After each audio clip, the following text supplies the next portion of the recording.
4 reasons why Mormonism is a false religion. Mormonism makes some bold claims, but once you start scratching the surface, the whole foundation quickly crumbles. In this video, I'm going to lay out 4 major reasons why Joseph Smith's claims to prophethood fall apart and why Mormonism is a mess. For starters, Joseph Smith, the founder of Mormonism, claimed to be a prophet of God just like Muhammad, but much like Muhammad, Smith used a fraudulent tactic to back up his claims, a tactic we'll call the self-certifying strategy. It's simple, deceptive, and honestly a bit absurd. Claim you're prophesied in some ancient text, but conveniently, the only proof of that prophecy is in your own hands. Let's break down how this makes Smith's prophetic claims fall apart. In 1830, Smith declared he was a true prophet, sent by God to restore the lost gospel. To back it up, he claimed that the patriarch Joseph had prophesied his coming in the Bible. Where do you ask? He pointed to Genesis 50:33. Here's the problem. There is no Genesis 50:33. Genesis stops in verse 26. But no worries, Smith had an answer. He said that verse had been lost. Luckily for him, he re-revealed it in his own revised translation, the Joseph Smith translation. Bruh. How convenient that the the bruh voice, bruh. I was literally thinking that in my head. How convenient. Verse had been lost. Luckily for him, he re-revealed it in his own revised translation, the Joseph Smith translation. Bruh. How convenient that the only evidence of Smith's prophetic claim was in the text he alone could provide. Think about how crazy this is for just a second. To believe in Joseph Smith, you have to believe in this lost verse. And to believe in this verse, you have to trust Joseph Smith. It's a circular argument that demands blind faith, but more than that, it's an obvious red flag for fraud. Here's the kicker. I didn't know that. Let's skip this now. It makes God look totally foolish. We're supposed to believe that God gave a prophecy about Joseph Smith, then let the whole world forget it, only to send it down again to the very person the prophecy was about. What's the point of a prophecy if the only person who knows it is the one who it's about? It's like walking around with a name tag that says, "I'm foretold, guys, just ask me." Now, let's apply some basic logic. If God really foretold a prophet's coming, the prophecy would be verifiable. People could check it.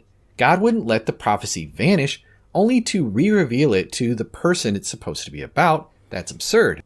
And plus, he will reveal it to like more than one person. You know, we've seen that happen several times. The prophecy would be verifiable. People could check it. God wouldn't let the prophecy vanish, only to re-reveal it to the person it's supposed to be about. That's absurd. No prophet in the Bible ever did this. They relied on either verifiable miracles, their own fulfilled prophecies, or existing scriptures that could be confirmed by others. But Smith did exactly what a false prophet would do. He wrote himself in the Bible.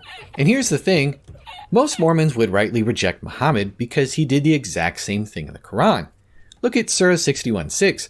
Muhammad claims that Jesus foretold his coming, by name no less, but the only place that prophecy shows up is in the Quran itself.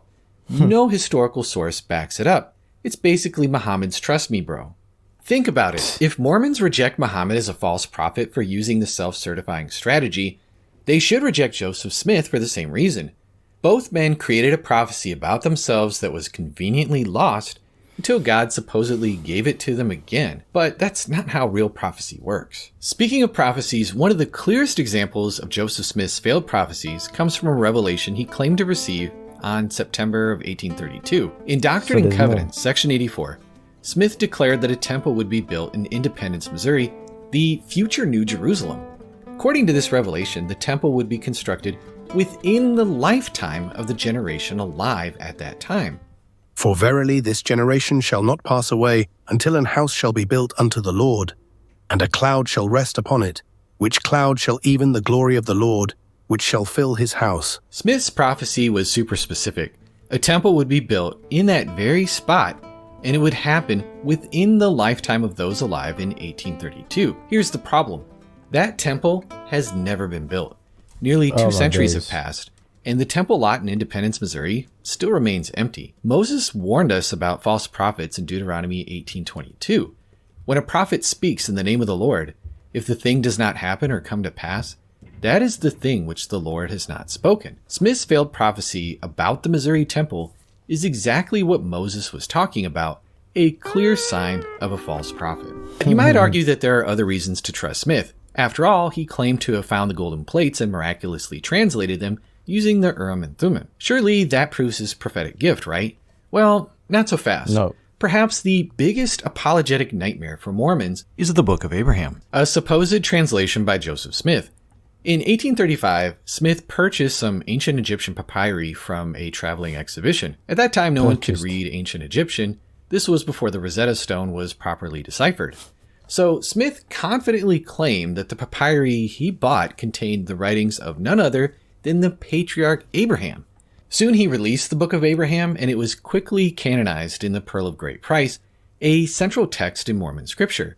Now let's talk about the famous facsimiles included with the Book of Abraham. Smith presented these as illustrations of the story he was telling, like facsimile 1, which he said showed Abraham about to be sacrificed by an Egyptian priest. The problem? What? That's not what the image shows at all. First off, even a casual observer can see that the priest's head looks off. It's not even Egyptian.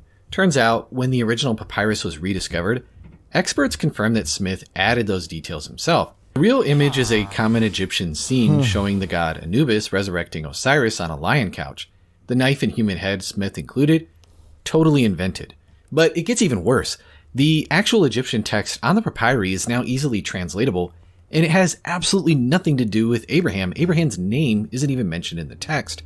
It's just a standard funerary text known as the Book of Breathings, meant to guide the dead into This is just embarrassing. the afterlife. Like, let me rewind. Literally, that's just like, what the heck?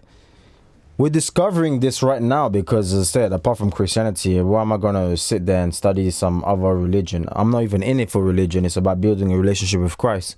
Has absolutely nothing to do with Abraham. Abraham's name isn't even mentioned in the text. It's just a standard funerary text known as the Book of Breathings, meant to guide the dead into the afterlife. Even the LDS Church admits now that the characters on the papyrus don't mention Abraham and that the text dates from 200 BC, 1800 years after Abraham would have lived. Mormon apologists scramble to explain this away. Some argue that the key parts of the papyrus must have been lost. That's pretty convenient.